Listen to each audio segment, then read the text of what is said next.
I want our viewers to understand how we evaluate tape because this is critical because one, we're evaluating tape from the perspective of a college recruiting director, right? Not from a high school coach, not from a trainer, not from a quarterback coach, from an actual recruiting director that has 15 years of Division I recruiting experience that watches film, looks for something very specific, and they have it or they don't, right? And so we want to make sure they have it, right? When players come to us, if they don't have it, we want to make sure we work with them enough to have it. And then it's all the marketing stuff, right? How to do the outreach, how to sell themselves, all that stuff, which is the critical part of it. But the product side is what we're talking about right now. They got to have it on the film if they want to go D2 or FCS to G5 or G5 to Power 4.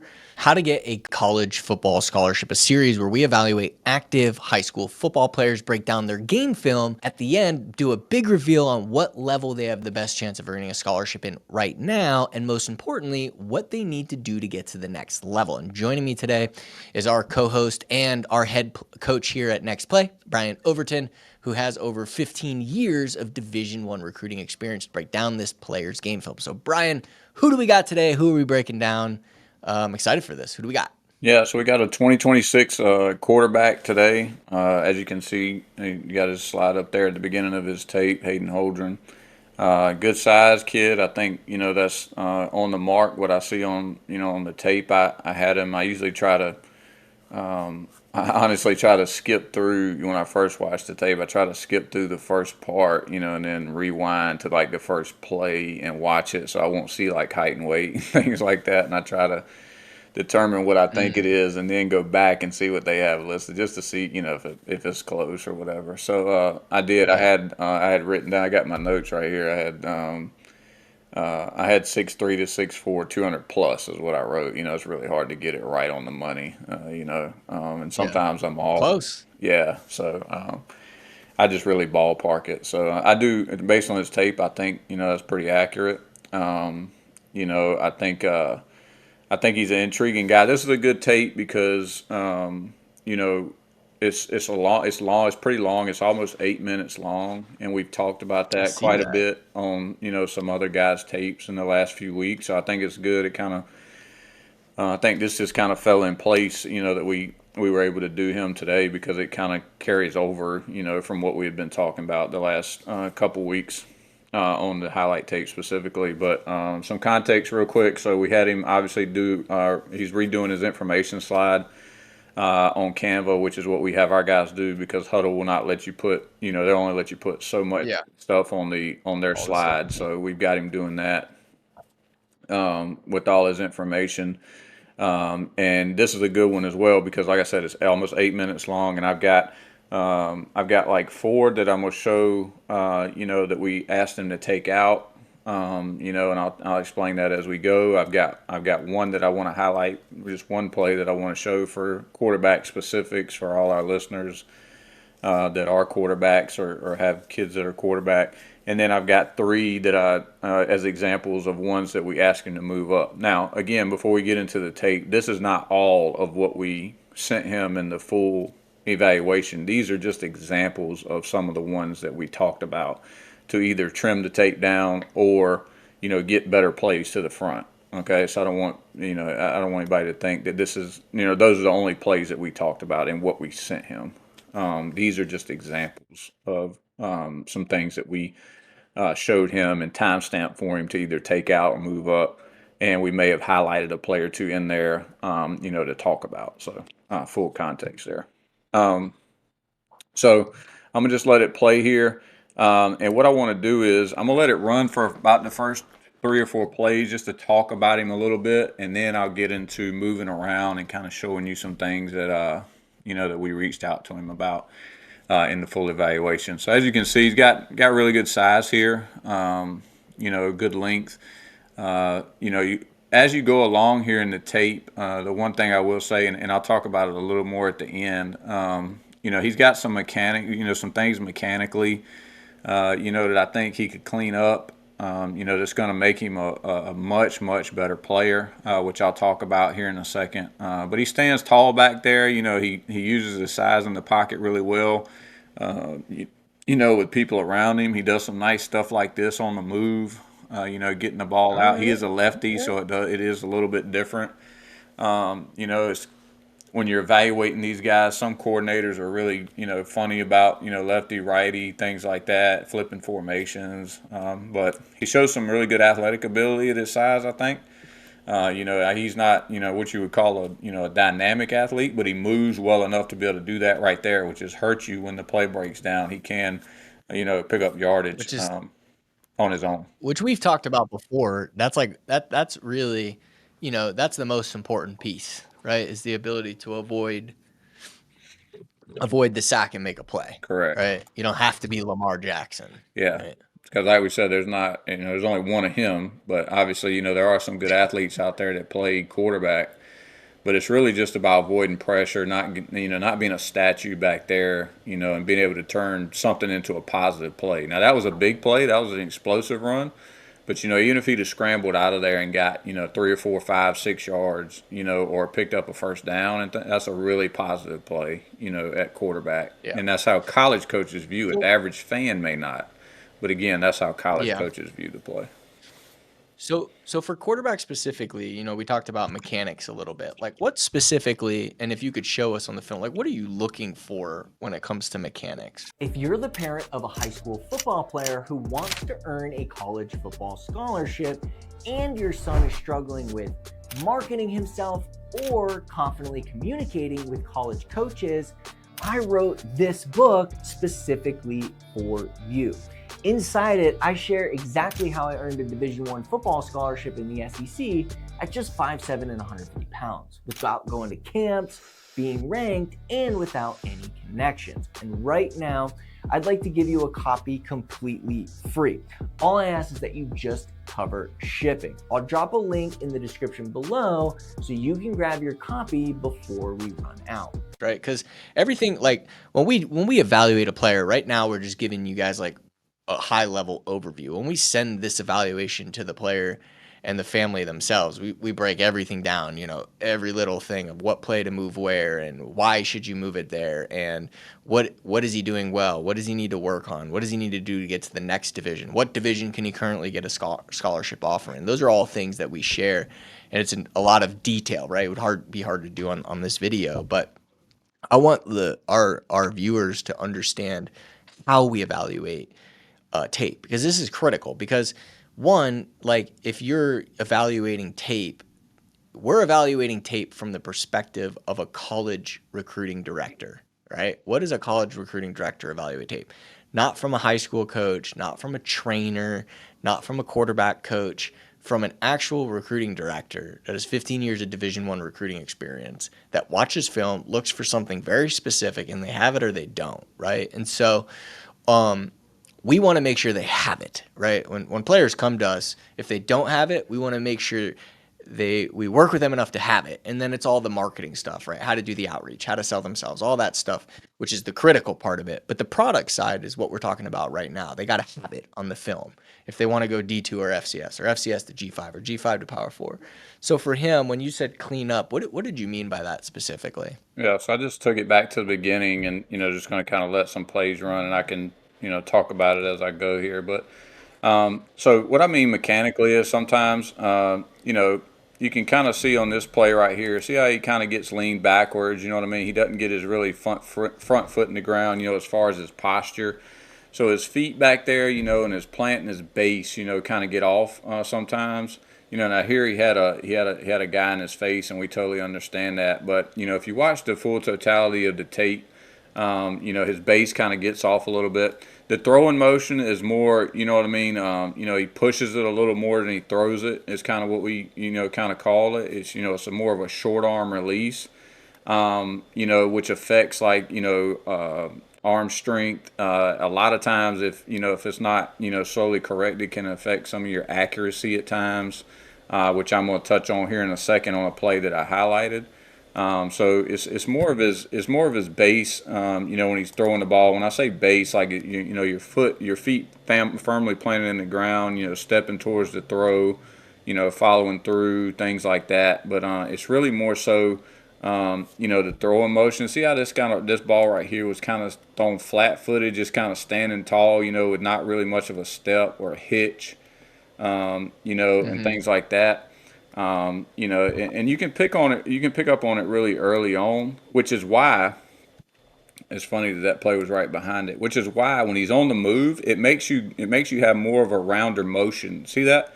See that more of a rounder, more natural motion because he's on the move because his body's in a different position. And watch the zip on that ball versus in all the rest of them.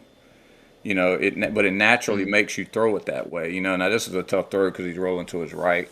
But just small things like that, that can kind of, it either sets you apart, you know what I mean, or you got to get a lot better at it to really level up at this position right here.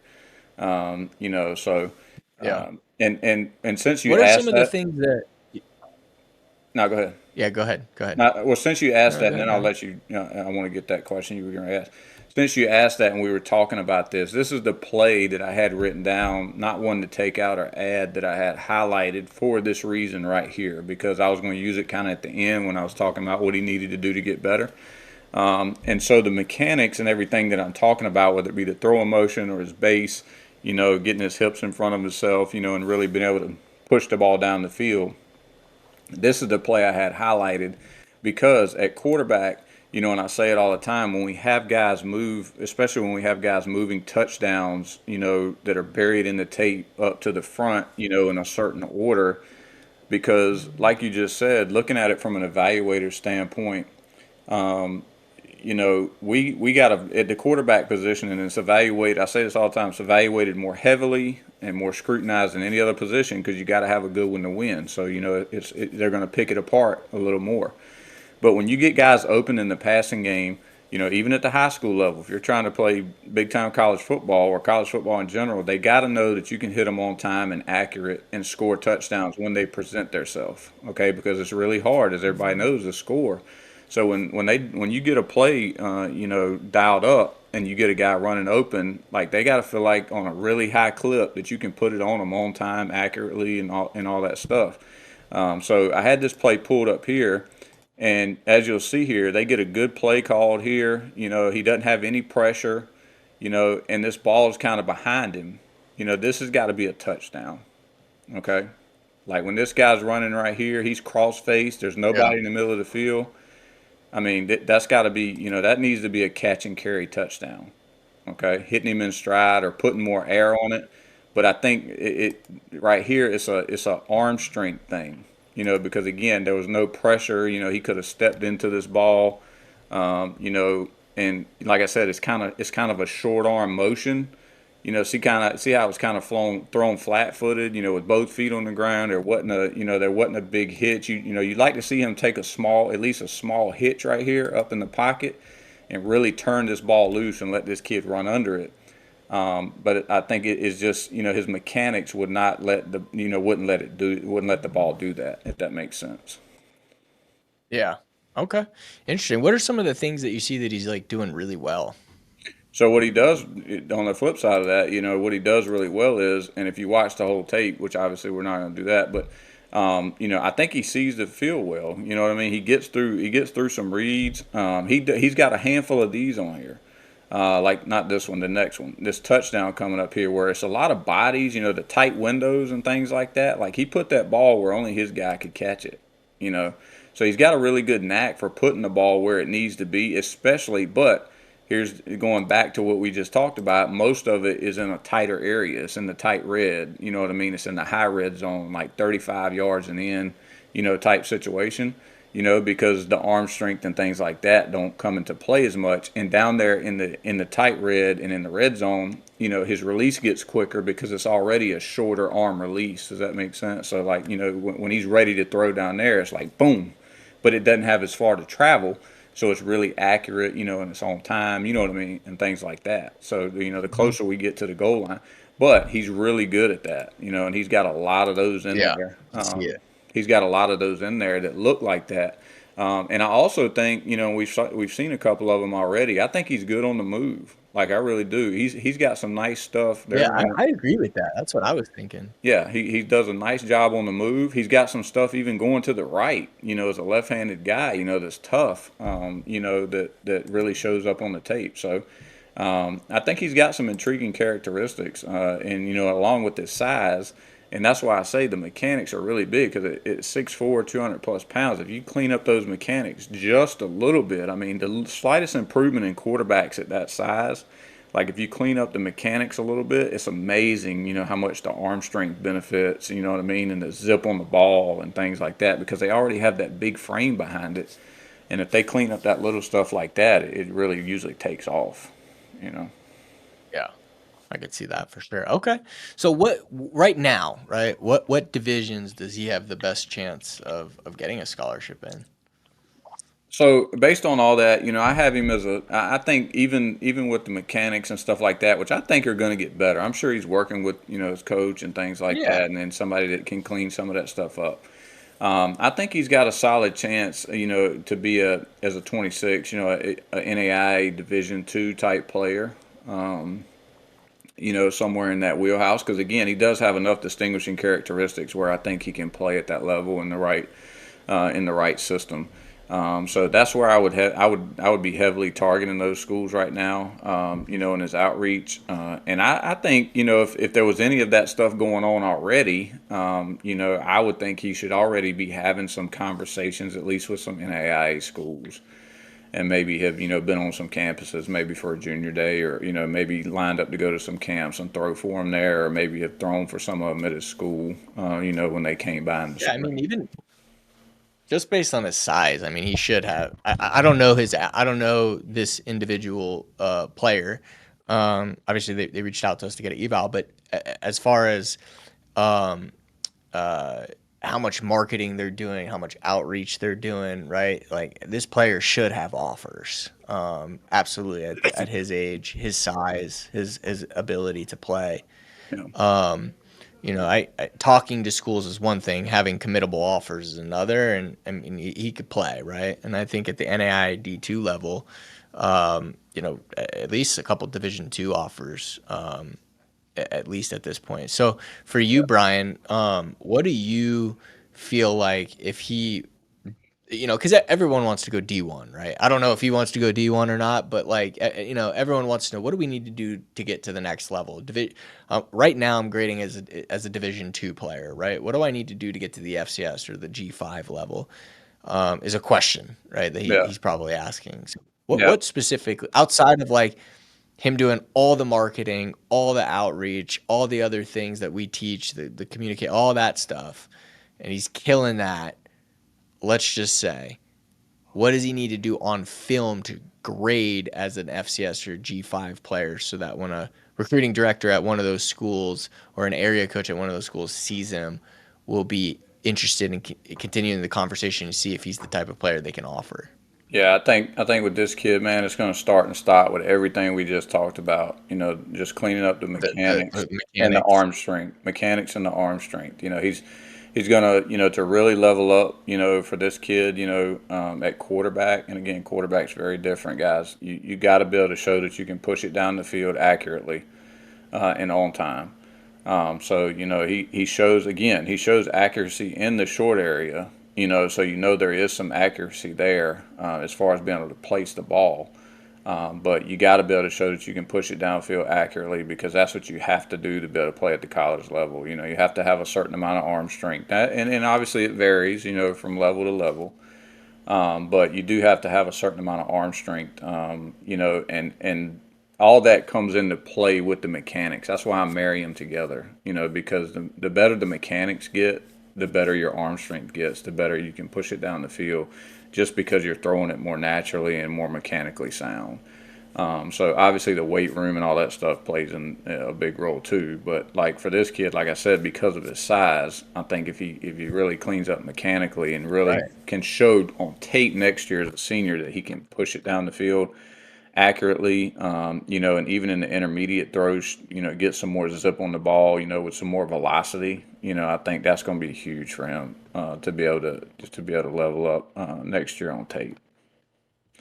Can't teach 6'4", dude. No, you can't. And I Can't do do want to, and I do want, before we get out of here, I know it's going a little long, but I did want to show some of them that just by example for some people, that we wanted to move up. Okay, I had some that for him to take out. Those are kind of obvious sometimes, but I did want to show some. So this is at 254 on the tape.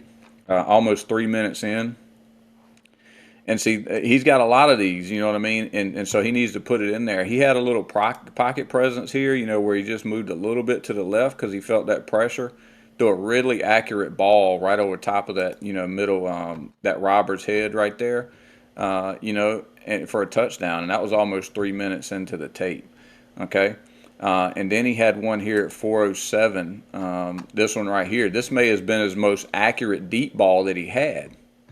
Right? He doesn't have a more accurate deep ball than that on his tape, you know, and that was at 4 minutes and some change. The cameraman probably did him a little injustice. I don't know if the guy scored or not, but he caught it in stride. You know what I mean? So that needs to be up. That needs to be way higher than 4 minutes, you know, on his tape, because we're talking about his accuracy and pushing the ball down the field accurately, and that's about the best depiction that he's got of it, you know, on his tape that can show, you know, there is something there to work with. You know, and then, you know, I had this one kind of because, you know, he kind of gets it out there to the back and checks it down, you know, but here's why I had this on here, guys. You guys may think I'm crazy, but quarterbacks, right? You know, you're delivering the ball to a lot of people. This is a touchdown, so it's okay. You know, it's good to put on there. This was at 5:37. And I'm not saying it needs to be in his top 8 maybe or so, but it needs to be in like his top 12 or so. One, because it's a touchdown, and you may say, well, why? Yeah, he swung it to the back. Watch this play, and I'll tell you exactly what I would say as a college evaluator if I saw this play right here. First of all, he may never get to it if he leaves it at 5:37. But I'll tell Yeah. you watch this play, and you tell me what stands out. Right? I'll back it up one more time. It's coming up right now.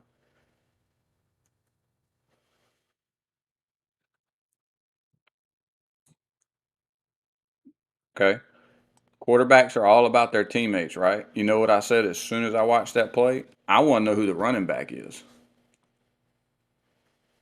Did you watch that? Mm. Did you watch that kid? Like, it's a Yeah. touchdown. So Yeah. as a quarterback, it's you put it on there because it's a touchdown, right? I want that coach But who's the saying, running "Holy back? smokes, who was the back you just threw it to? Right. Yeah. Who just outran every angle on defense?" Okay, that's a real thing, Yeah. guys. That's a real thing. You know what I mean? That was at 5:37. So you can show off a touchdown, swinging it out to the back, and I mean, if it's me, I want to know who the running back is too. But you're saying he shouldn't have put that on his tape? No, I'm saying he should, and it's too deep. It's at 5 minutes and 37 seconds. It needs to be way higher I see. for both I see. reasons. Right. Okay. Good Okay. teammate All would right. Cool. put that up higher This is so the good. running back can get some shine. That was a hell of a play. All right. Cool. All right, good stuff, Brian. As always, man, really appreciate you jumping on. And if you'd like to see if your son meets the criteria for our team to do a professional evaluation, I'll leave a link in the description below. We post a YouTube video if you're on YouTube every single Monday, Wednesday, and Saturday. So if you enjoyed this and you want to watch more videos just like it, make sure to subscribe and hit the bell notification. And it's an interesting stat. Only 21% of our listeners are subscribers. So if you really enjoy it, consider subscribing. We'd love to see you on the next one. And it costs you nothing. And it helps us to continue to make good content. We look forward to seeing you on the next one.